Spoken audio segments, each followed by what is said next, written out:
안녕하세요. 오늘 뉴스레터의 주요 내용은 다음과 같습니다. 1. 미친듯이 흥분한 폴란드. 2. 1000대의 K2 전차가 함께 등장. 3. 한국의 화력 DNA. 한국이 결국 세계 5대 방산 강국으로 도약하게 되었습니다. 최근 러시아의 우크라이나 침공으로 인해 군사적 위협을 받는 폴란드가 한국의 명품 전차인 K2 흑표전차를 비롯해 FA-50 경공격기, K9 자주포 등 22조 원 규모의 대량 구매를 하겠다고 밝혔는데요. 최근 로이터 통신에 따르면 마리우시 부아슈차크 폴란드 국방부 장관은 이날 현지 주간지 에기시사이와 인터뷰에서 올해 중 한국제 최신의 전차 첫 유닛이 인도될 예정 총 180대의 탱크 K2 흑표에 대한 첫 주문이 들어갈 것. 폴란드는 순차적으로 총 1000대의 K2 전차를 수입할 예정인데요. K2 제작업체인 현대로템은 2024년까지 180대, 2030년까지 400여 대의 K2 전차를 국내 공장에서 공급하고 나머지 300여 대의 전차는 폴란드 공장에서 생산해 공급기로 했습니다. 전차 수요만으로 최소 17조 원 규모로 이번 계약은 단일 무기 수출로는 역대 최대 규모입니다. 21일 정부와 방산업계에 따르면 현대로템은 다가오는 27일 폴란드 현지에서 K2 전차 1000대 수출을 위한 업무협약 MOU를 체결하기로 하였는데요. 업계에선 절충교역이 없는 폴란드의 특성상 이번 MOU가 사실상 계약 체결에 의미가 있는 것으로 보고 있습니다. 현재 폴란드는 우크라이나에 200대 이상의 전차를 지원해 전력상 큰 공백이 생긴 상황입니다. 이에 최신의 3.5세대 전차를 도입해 군사력 증강을 도모하고 그 후보로 거론되었던 것이 그 가운데 K2 전차가 유력을 넘어 거의 확실시되어 가고 있는 상황으로 K2 흑표 전차는 독일의 최신 전차인 레오파르트 EA7과 성능에서 큰 차이가 나지 않으면서 가격은 3분의 1 수준으로 확고한 가격 경쟁력을 가졌다는 평가입니다. 또한 올 초 노르웨이 전차 수주 사업에서 K2 흑표와 레오파르트 EA7이 동시에 설원 주행 테스트를 진행한 적이 있는데 K2 흑표 전차가 압도적인 퍼포먼스를 선보이며 관계자들을 놀라게 하기도 했습니다. 당시 노르웨이 군 당국의 발표에 따르면 기계공학 관련 매체 MECHINERY LUBRICATION에 따르면 유압식 장비는 압력에 의해 자연적으로 열을 동반할 수밖에 없는데 유압 오일의 적정 온도는 82도 이하라고 하였습니다. 즉 K2 흑표전차나 K9 자주포에 탑재된 유압식 서스펜션에서 발생하는 적정 온도의 열이 눈을 녹이고 주행하는 데 도움을 주고 있다는 것이죠. 실제로 노르웨이 자주포 수주전에서는 K9 자주포와 수주 경쟁을 펼쳤던 독일의 PGH-2000이 세계 최고의 자주포라는 명성에 걸맞지 않게 혹한 실험에서 주행 도중 멈추는 등 작동 오류로 K9에 패한 바 있고 PGH-2000과 레오파르트 이 전차 모두 유압식이 아닌 비틀린 바 서스펜션을 탑재하고 있습니다. 또한 우크라이나 전쟁 발발 이후 최근 소식에서는 폴란드가 우크라이나의 전차를 공유하는 조건으로 독일이 폴란드에 전차를 제공하기로 했는데 링테우신 프로그램 아직 일대도 보내지 않아 폴란드는 신뢰를 저버렸다며 독일을 강도 높게 비판한 바도 있어 독일이 수주를 따내기란 쉽지 않은 상태입니다. 또 다른 경쟁 후보인 미국의 M1 에이브럼스 전차는 이미 수년 전부터 들여오기로 했으나 현지 공장 생산 차질로 인해 납기가 지연되고 있고 미국 정부는 이보다 우크라이나에 대한 지원을 먼저 한다고 밝히면서 납기가 미궁 속으로 빠져버렸죠. 사실상 나토 군사 표준을 따르면서 성능과 가격 및 납기 일정까지 정확히 맞출 수 있는 국가는 한국밖에 없는 상황입니다. 우리 군 당국과 폴란드 정부, 현대로템은 이번 계약에서 K2 전차에 대한 기술 이전에도 합의한 것으로 밝혀졌는데요. 사실 무기 수출 같은 경우 도입 대수와 계약 체결 규모에 따라서 기술 이전이 포함되는 경우가 많습니다. 이에 일각에서는 기술 이전까지 해주면서 계약을 꼭 해야 하는지 모르겠다. 단기적인 이익을 얻으려 장기적으로 수출 경쟁력을 떨어뜨리는 것일 수 있다는 의견도 제시되고 있긴 한데요. 사실 이미 K2 흑표전차의 기술은 15년 전 당시 터키, 현 튀르키예에 판매된 적이 있습니다. 당시 터키에 이전할 흑표의 A급 핵심 기술이 엄격한 수출 제한 품목임에도 터키가 한국의 전차 제작 기술을 뒤따라오지 못할 것이라 예상하고 기술 수출을 합의했는데요. 국방 관계자는 A급 기술이 이전 대상에 포함됐지만 생산, 배치하는 2017년 이후엔 한국이 더 우수한 기술을 보유하게 돼 터키의 기술 역습을 당할 기회나 강도가 미약할 것으로 예상한다고 말하기도 했죠. 이후 터키의 방산기업이 흑표 기술을 토대로 알타이 전차 개발하기로 하면서 2011년 시제품을 공개하며 2015년 실전 배치까지 마친다는 계획을 밝혔으나 전차 구동의 핵심인 엔진과 변속기, 즉 파워팩 공급 차질로 아직도 대량 생산에 이르지 못한 지경입니다. 터키가 자체 개발이란 거대한 벽에 맥없이 무너진 셈인데요. 특히 면허 생산 정도의 경험을 가진 터키가 서구 최신의 전차와 동등한 전차를 개발하려는 높은 목표를 설정하고 심지어 자국의 소규모 영세업체들의 무분별한 수주 경쟁을 촉진했으니 개발 난항은 불보듯 뻔한 상황이었습니다.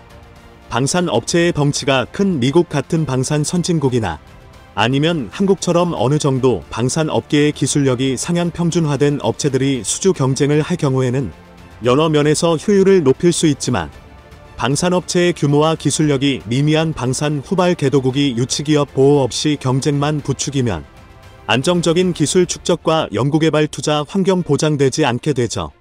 예를 들면 국방비가 튀르키예와 비슷한 100억 달러 정도인 싱가포르는 방산업체를 ST 엔저니링으로 총통합해 규모의 경제를 키우는 중인데 튀르키예의 경우 전차 엔진 생산 입찰에만 5개 사가 입찰할 정도로 영세 업체가 난립 중인 상황입니다. 물론 당연히 폴란드와 터키를 똑같은 동일선상에서 비교하기는 무리일 수 있으나 현재 한국은 K2 전차의 후속인 K3 차세대 전차의 개발이 순조롭게 진행되고 있고 전 세대 모델의 대량 판매를 통해 얻은 자금으로 차세대 전차 개발에 더 박차를 가할 수 있게 되었습니다. 1000대의 판매와 별개로 기술 이전료와 사용권 및 대당 생산 로열티를 받을 수 있으며 이러한 안정적인 자금 확보를 통해 K3 전차에 보다 체계적인 개발과 생산할 수 있죠. 이미 K3의 개발 과정에서 가시적인 로드맵이 드러나고 있는데요. 지난 7월 14일 해외 군사 매체 아우마이리카그네이션의 보도에 따르면 현대로템이 최신 기술을 사용하는 차세대 주력전차의 개념을 최근 구체화하여 제시했다고 전했습니다.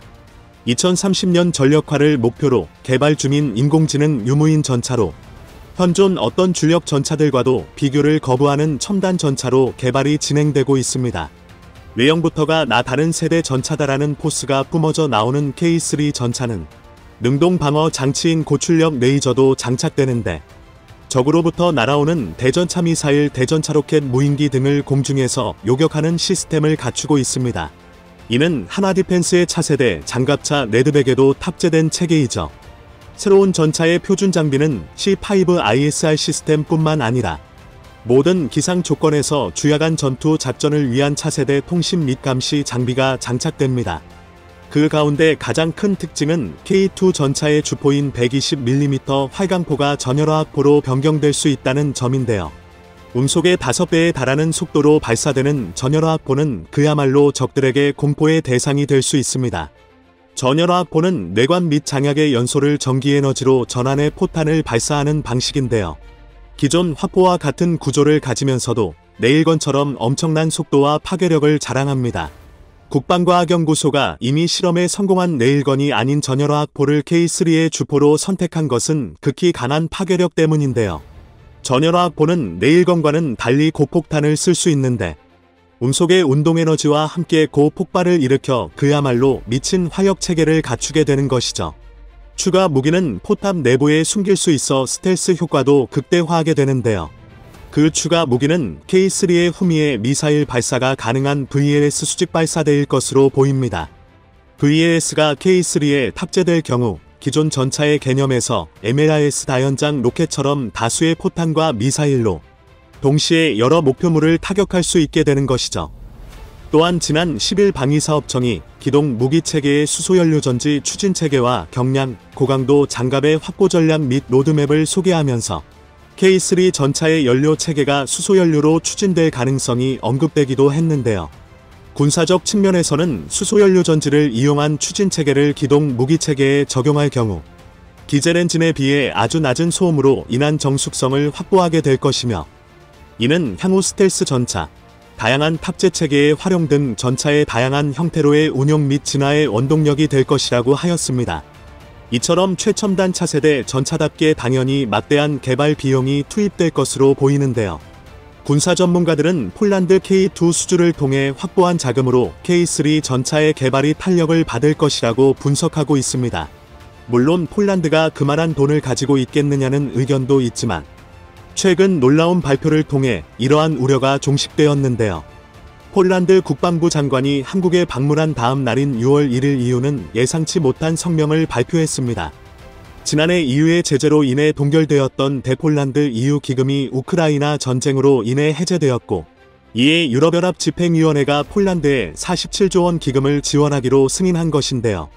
명목상은 우크라이나 난민을 돕고 코로나19 회복 기금이었지만 사실상 러시아의 다음 공격 타깃이 될 폴란드를 보호하려는 의도이죠. 47조 원이란 막강한 지원금을 바탕으로 폴란드는 본격적인 무기 구매에 나서고 있는데, 부하 슈차 큰 장관은 한국의 K2 흑표전차 이외에도 FA-50 경공격기와 곡사포도 구매할 것이라고 밝혔습니다. 그는 언론과의 인터뷰에서 우리는 세계 중대에 해당하는 경공격기 48대를 구매하는 것에 관심하고 있다며 첫 항공기는 내년에 폴란드로 인도될 것이라고 말했는데요.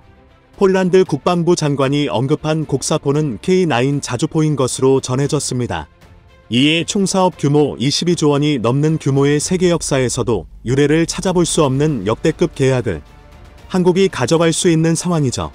한국은 지난 6월 첨단 방위산업을 미래 먹거리 6대 신산업의 하나로 선정하고 4차 산업혁명 시대 경제성장을 선도하는 첨단 전략산업으로 육성하겠다고 발표했습니다.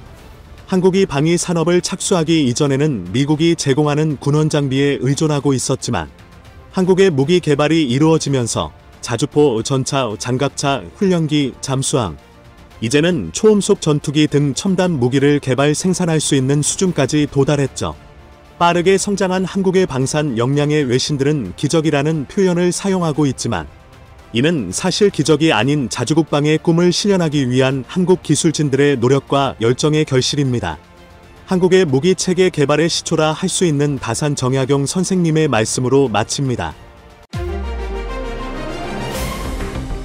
지난 7월 폴란드 군비청과 한국이 K2 전차 1000대 수출 초도 계약을 맺은 지 2개월 만에, 그리고 지난 8월 4조 5천억 규모의 1차 인도분 공급 사업 계약이 체결된 지 단 1달여 만에 K2 흑표전차의 폴란드 수출 차량이 완성돼 인수평가 작업에 들어갔다는 충격적인 소식이 전해졌습니다.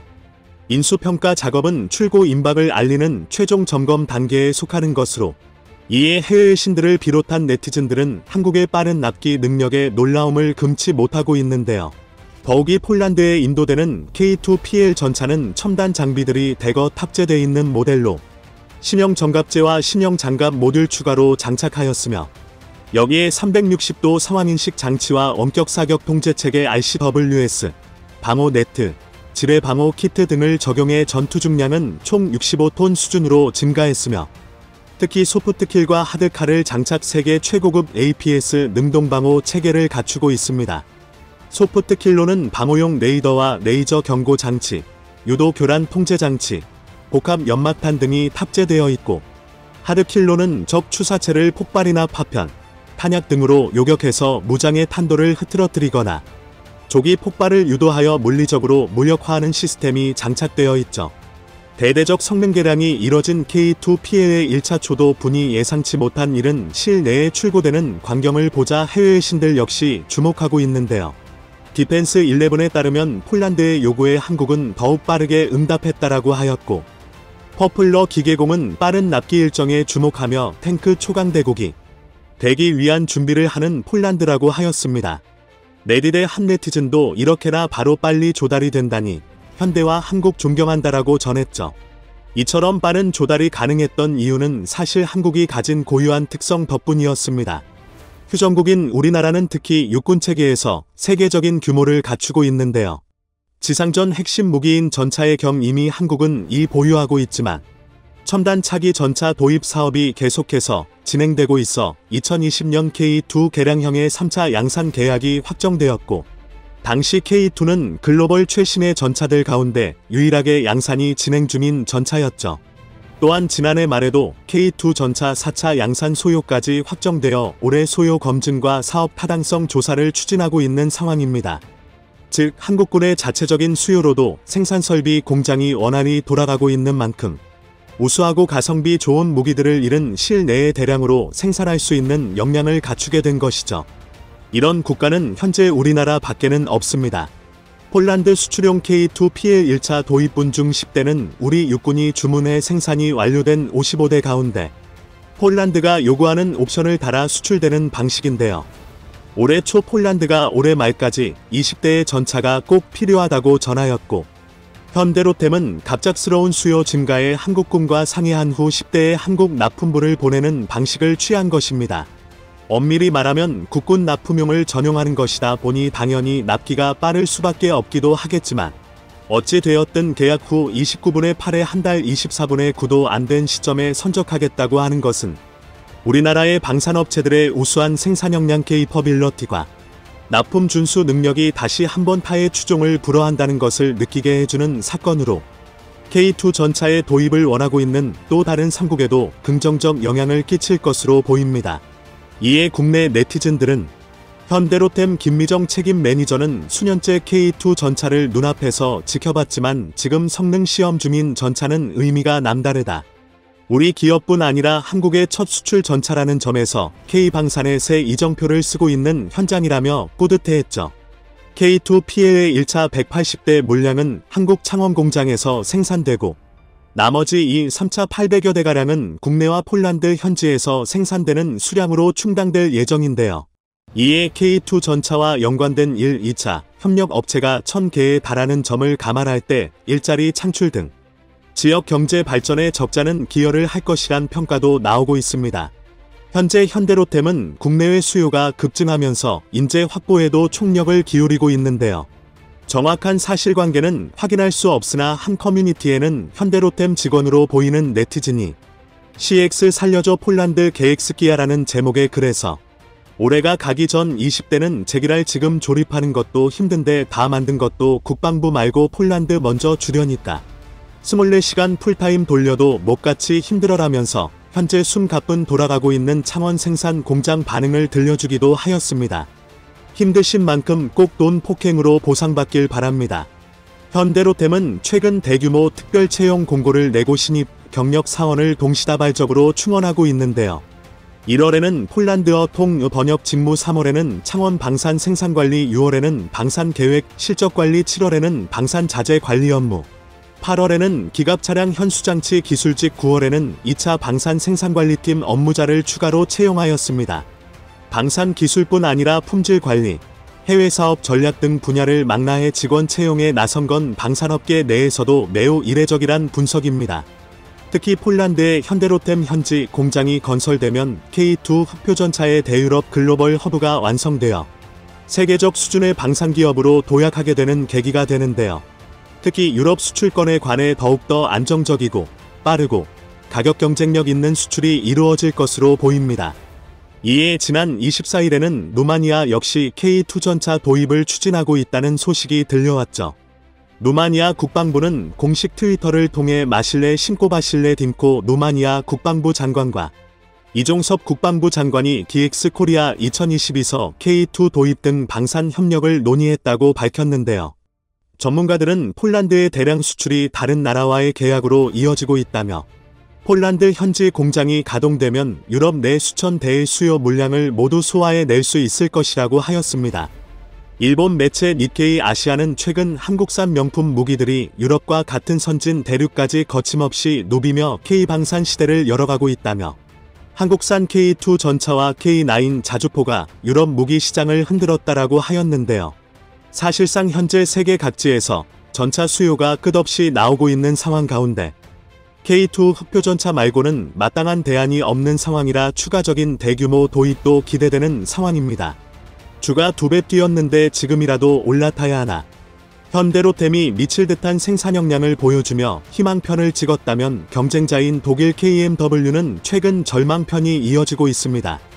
KMW가 제조한 독일산 PGH-2000이 우크라이나에 보내졌는데 차체에서 치명적인 고장이 발생해 문제가 되고 있다는 보도가 나온 것입니다.